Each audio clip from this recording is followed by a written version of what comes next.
from the PMFRC, and welcome to our Fireside Chat for July. We are here with a couple of special guests, and we want to talk today about a new childcare program that is available at the Southside Community Center, give you the information about what it is, what's involved, and how it works. So in order to talk about that, we have invited Sue Leclair to join us. Sue is the Children's Services Manager at the PMFRC and is the expert on all things childcare. And Claudia Beswick is also with us. Claudia Beswick, as you know, is the Executive Director of the Petawawa Military Family Resource Center.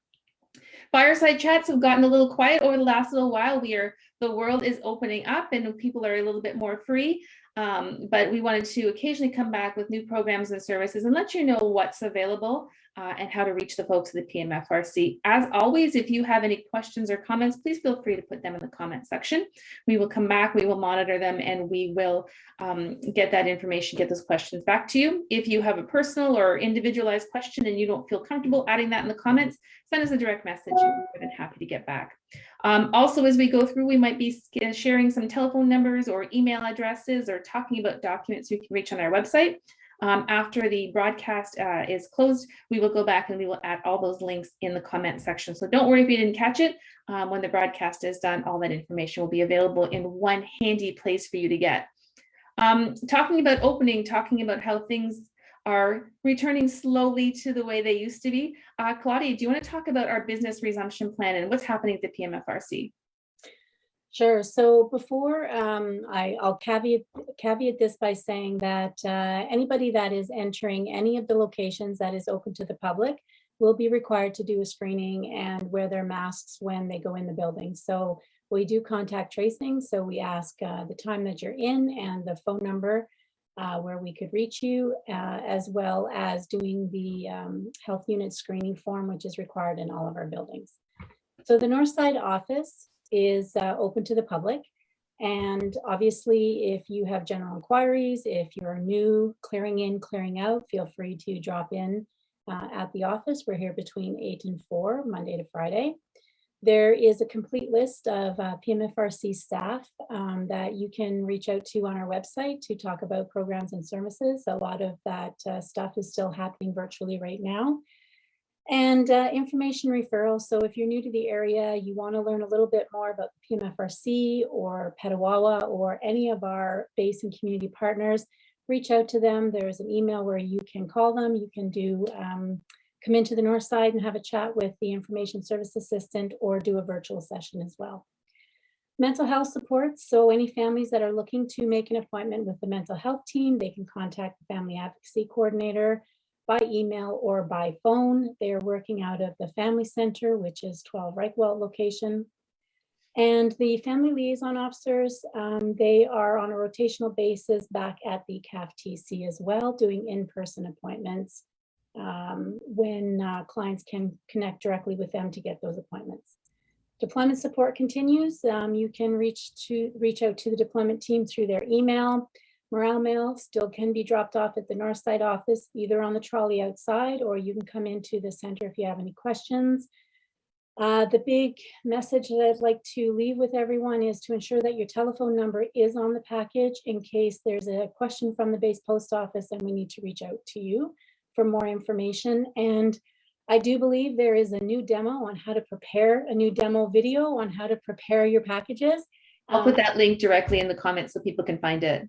Yeah, it's a really good one. We've had some really good feedback on that. The community engagement team, so our adult education, second language, special needs program, they're still primarily virtual right now. All that information can be found on the website. If you're looking to speak to one of the employees in those positions, you can set up a time to chat with them through email or through virtual. Porch pickups have started again, and I know a lot of people are happy about that. I know the staff are. So stay tuned to the website for themes and dates and what's available, because that will be there. We have the Family Transition Advisor. She is working with the CAF families and the CAF member who are voluntarily releasing from the military. If you want to learn more information about that, you can reach out to Chris Quigley by email or by phone. Employment services, the Petawawa location is open to public. Deep River is open as of this week. They are open Monday to Wednesday, 8 to 12 and 1 till 4. As always, you can reach out to them also by phone or by email. Southside Community Center remains closed to the public. We're hoping to reopen that building in September, but we'll do that in consultation with PSP Recreation because we do share that facility. But right now, specialized care is in there, and early on programming will hopefully soon start there as well. And more information on that, Sue will talk about that a little later. So with more of the restrictions loosening, we're going to work with the team over the next couple of the weeks to see what other changes and improvements we can make with regards to the resumption of our programs. There really is a light at the end of the tunnel. And speaking for my team, I can honestly say we're getting excited about how we can continue to find what our new normal is, while also ensuring that all the proper health and safety measures are in place for everyone. Isn't it nice to be back and have all sorts of things to talk about that we're able to do and slowly opening? We've come so far in the last year, so it's pretty exciting. Just wanted to mention we do have a welcome package that is available online. So if you are coming to Petawawa and you've got questions about schools or garbage collection or how to get to whole different agencies, we do have that online, and I will share the link. The information services team is great. They can give you a welcome to Petawawa tour, even if you are not yet in Petawawa. If you are sitting at your old location and have a couple of advanced questions and want to scope it out, please feel free to reach out to them. You do not have to be here yet or have an address before we can reach out. We would love to meet you and find out about your journey. And if you are medically releasing, medically releasing, we do have a program, Veteran Family Program, to assist you and your family. So we will put that information there as well. Claudia, so a lot of status, specifically about childcare. Where are we standing with childcare? What's open, what's closed, what can we do? So we all know that Little Troopers North, Little Troopers South is open to the families that are currently registered there. Our before and after school programs and our Kiddie College program run with the school year. So now that school is closed for the summer, so are those programs, and we will reopen them when school starts in September. For families that are looking to register with the before and after school program or Kiddie College, they can reach out to Sue. She's going to have a busy email, I'm sure. Early on programming, which is essentially our play troop program, right now is being held outdoors, and we're hoping to start some in-person activities by August. Just a reminder though that the number of participants that are usually in that program will really be limited because we still have to adhere to the physical distancing requirements and all that kind of stuff. So it's not going to be as big as it was, but it'll be a great option for those rainy days when people don't really want to be outside. As always, emergency childcare is still available, and the contact number for during working hours between 8 and 4 will be posted in the comments. And then obviously the after hours duty number for anybody needing emergency childcare when the MFRC is closed. Daycare clients can visit the north side to make any payments, or they can also call in if that is their preference. I will say, unfortunately, right now, we are not able to, we're still not able to mix our cohorts. So that limits us with opening or reopening casual care. Because casual care is flexible on an as needed basis, we're not really able to reopen that program at this moment. But I know Sue and her team are continuously looking at options and ways to provide support to the families, which is really why we're here today and the result of the specialized care program that Sue's going to talk about. So enough with the teasers. Sue, well, welcome. Do you want to tell us about the specialized care program and which opened earlier this month? I think you said July 5th. Thanks, Julie. Yes. So we developed the specialized care program as a fee-based program to provide short-term child care for families with children ages 0 to 12 who are essential, whose parents are essential workers and have to report to their place of employment. So it was developed to fill the gap with not having the existing casual care program, but knowing that families needed something to support them. The program is available to both CAF and civilian families who have to report to work. There is an intake process where other family scenarios are considered to be able to use this type of care. The program currently is operating at a Southside Community Center in the program area previously known as the Southside Casual Childcare Program.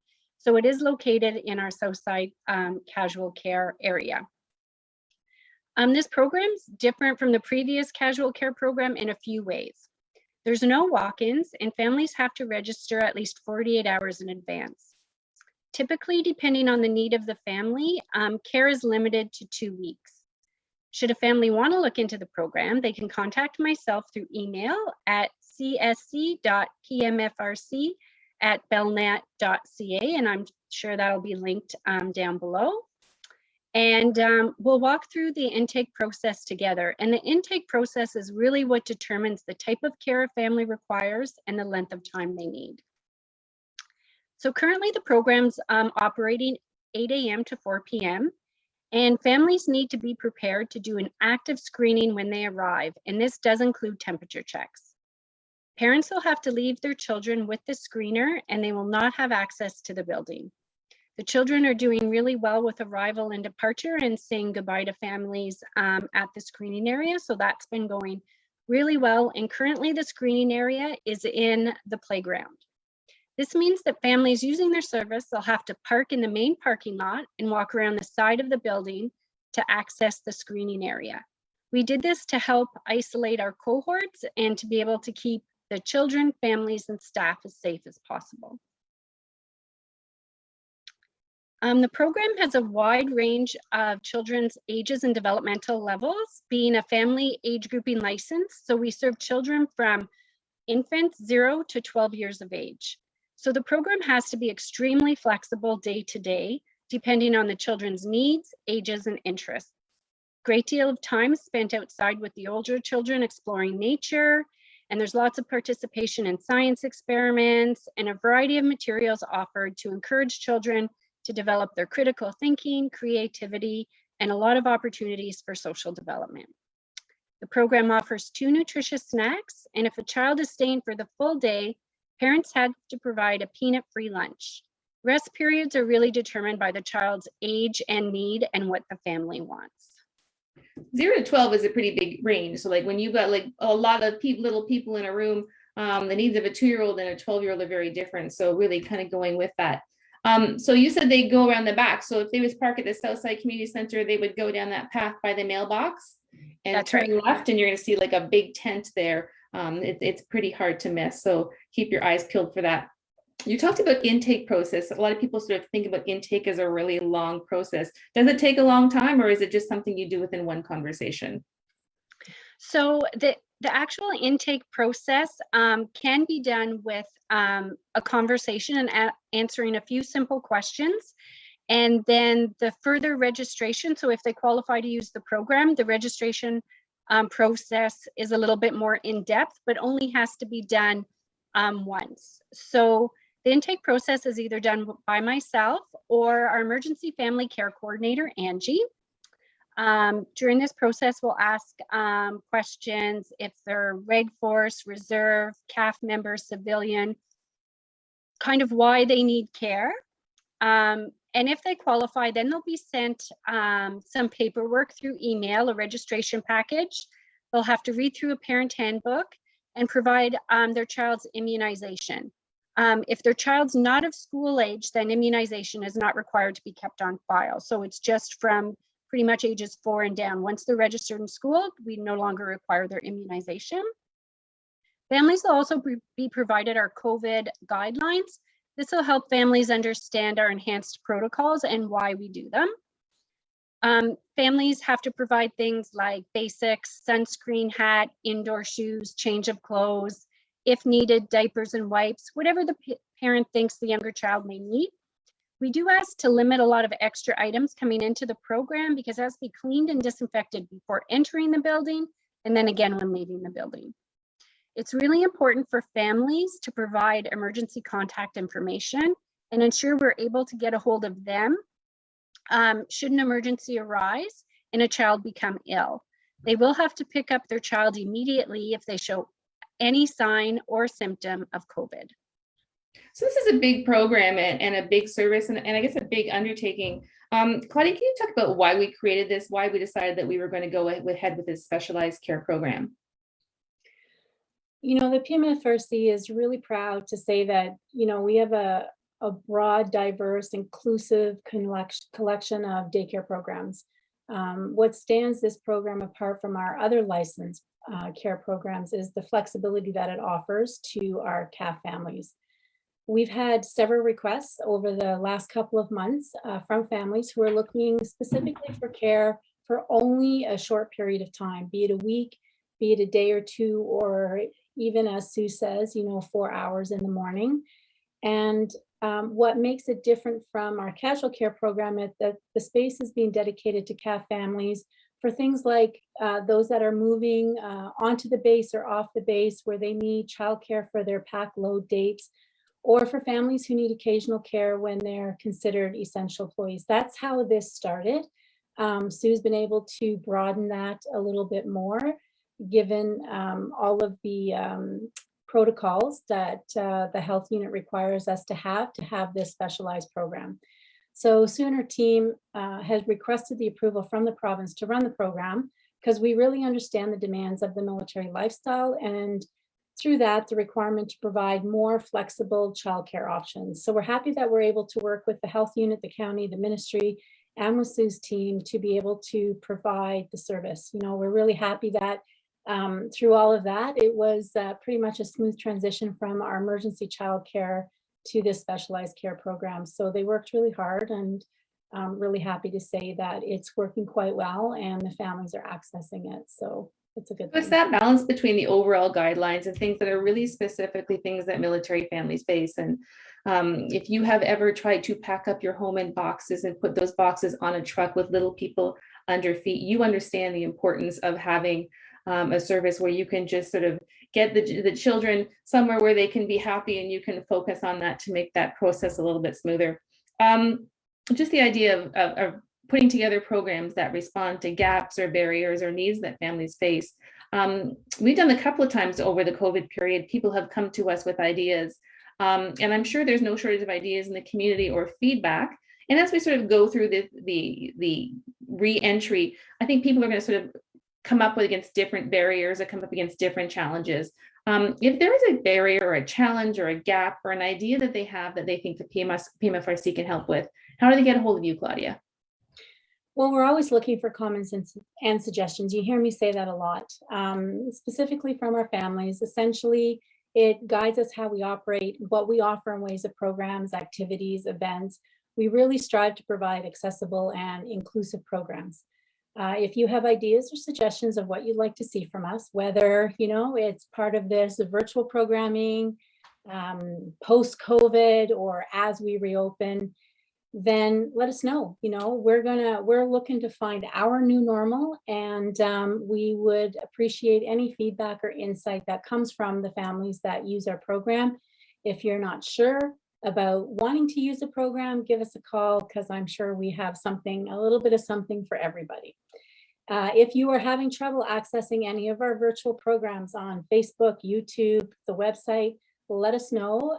We can either find alternate ways to get it to you. Maybe it's a broken link. We don't know unless you let us know. So please reach out. If you're struggling with how to navigate the website, give us a call. We may be able to find things for you, or if you're looking for a specific document, we can also offer that in paper copies.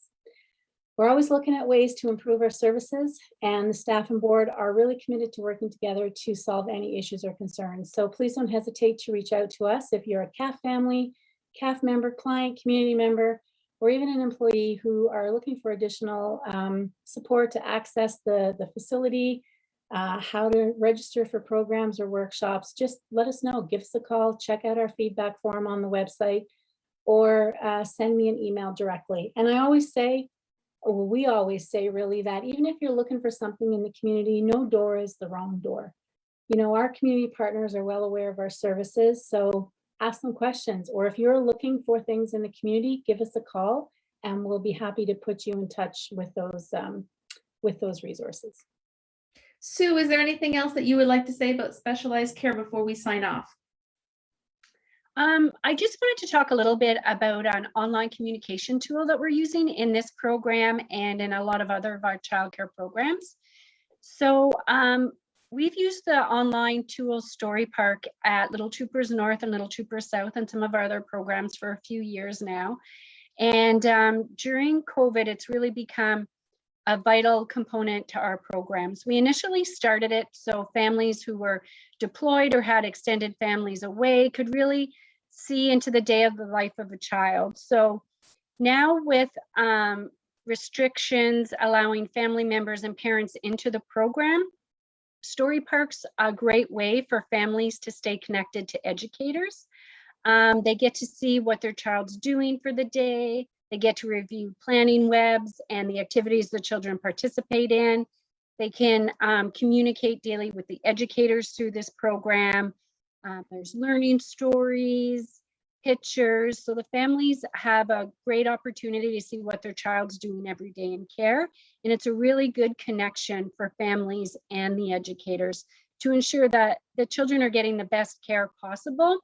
We all know that families are the most important teachers of their children. So it's important to have that open communication. Sometimes when you drop your kid off at a new program, you worry about how they're doing during the day. Are they having fun? So having that Story Park option and being able to sort of log into sort of a private link and see your child having a good time and know what they're doing during the day. So that way, when they come home and they say nothing, when you ask what they did all day, you can sort of maybe spark the conversation with a more detailed suggestion. Not that my kids have done that for many, many years, but we've all been there.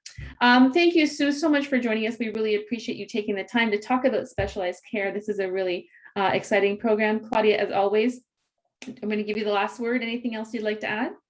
No, I'm just very proud of the team and all the work that they've done. You know, we're all looking forward to what the future is going to hold within the next, I'm going to hope say month, where we can expand even more. And so just stay tuned, you know, as new things pop up, or, you know, if something else reopens, we'll be sure to add another fireside chat.